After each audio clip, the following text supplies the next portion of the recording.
আসসালামু আলাইকুম এভরিওয়ান, আশা করি সবাই ভালো আছেন। তো আমিও ভালো আছি। এই তো সুন্দর একটি রেসিপি নিয়ে আবারও হাজির হলাম আপনাদের সামনে। তো এটাকে কি আপনারা দেখে চিনতে পারছেন? এটা কি? এটা হচ্ছে পুঁই গোঠা অথবা পুঁই বেচি যেভাবে চেনেন, এই রান্নাটা কিন্তু অনেক ভালো লাগে। অনেকভাবে এটা রান্না করা যায়। এটা কিন্তু অনেক পুষ্টিও বটে। তো এই খাবারটা কার কার ভালো লাগে? আমাদের সবার তো এই খাবারটা খুবই পছন্দ। ম্যাক্সিমাম মানুষের এই খাবারটা অনেক বেশি প্রিয়। কারণ এই ফলটা, এই গোঠাটা সবসময় পাওয়া যায় না। তো এটা খেতে ভালোই লাগে। শহর অঞ্চলের মানুষেরা তো এটা আ এটা খেতেই পারে না, কারণ তাদের এটা টাটকা টাটকা সহজে তাদের ওখানে পাওয়া যায় না। আমাদের গ্রামাঞ্চলে তো টাটকা টাটকা সবজি সবই পাওয়া যায়। তো যাই হোক, এখন আমি রেসিপিটা রান্না করে আপনাদের সাথে শেয়ার করব।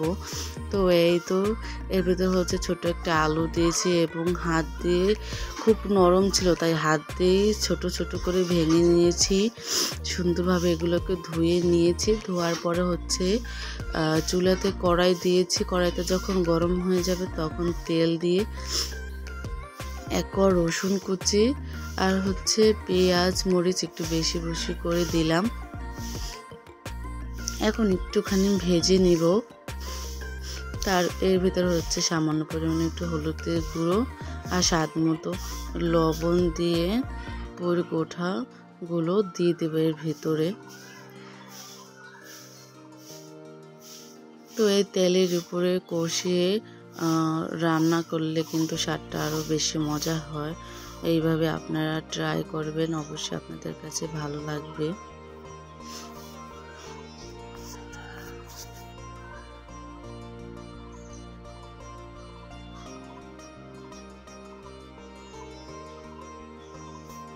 তো এখন তেলের উপর নেড়ে চেড়ে এটাকে এখন একটু আমি ঢেকে দিব 5 মিনিটের জন্য। তো এই তো 5 মিনিট আমার জাল করে দেখুন অনেকটা পানি চলে এসেছে এখানে। তো এখন আর ঢাকার দরকার নেই, এখন জাল দিয়ে পানিটা শুষিয়ে নিলে হয়ে যাবে।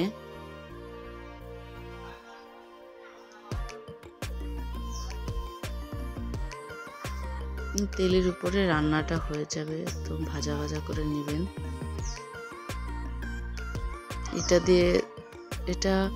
এটা রান্না করতে এসে ছোটোবেলার কথা মনে পড়ে গেল। ছোটোবেলায় এগুলো দিয়ে ভাত খেতাম, ভাতটা খুব লাল লাল হয়ে যেত, খুব সুন্দর লাগতো।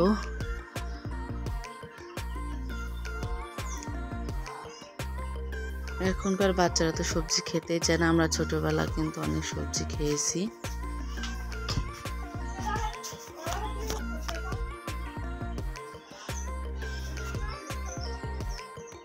তো এই তো ভালোভাবে নেড়ে চেড়ে সুন্দরভাবে এটা রান্না করলে হয়ে যাবে। একদম বেশি সময় লাগবে না, একদম ঝামেলাও নেই। তো কার কার এই খাবারটা পছন্দ অবশ্যই কিন্তু কমেন্টে জানিয়ে যাবেন।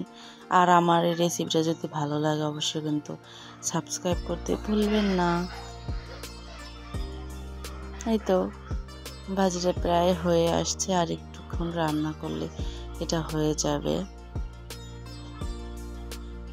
পানিটা কিন্তু নেই, একদম শুষে গেছে, এখন হচ্ছে তেলটা দেখা যাচ্ছে।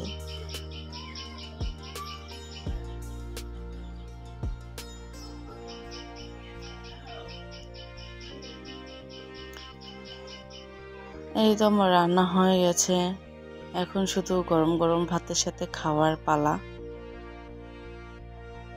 তো এখন নামিয়ে নিচ্ছি আমি।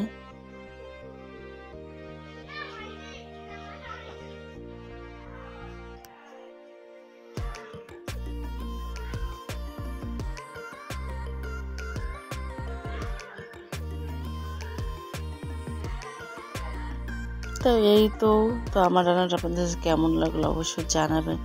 তো আশা করি সবাই ভালো থাকবেন, সুস্থ থাকবেন। আল্লাহ হাফেজ।